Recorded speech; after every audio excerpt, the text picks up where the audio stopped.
и трпео. Каков бил и трпео?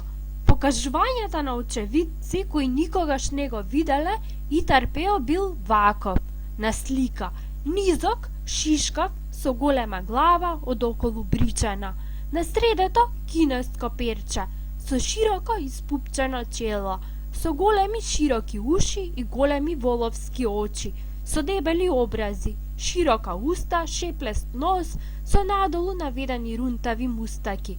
Нозете му биле криви, па и макли, што се вели за кај коњите, и куси, стапалата мечкини, рацете доста куси, но доста дебели во прстите, широк во плеките, дебел, а кус во вратот, од облека пео носел, на главата бела веланица, капа, слична на арнаутско кече, широка бела кошула опашана преку половина со сиџимка.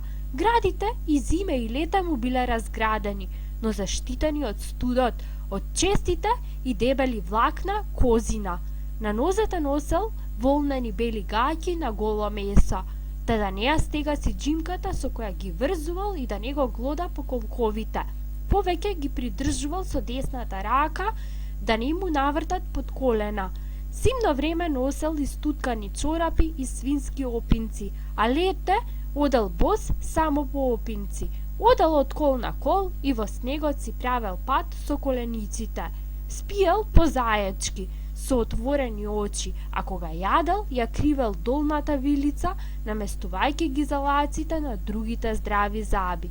Каков бил во умот Пео, ки ни го представат приказните во оваа книшка.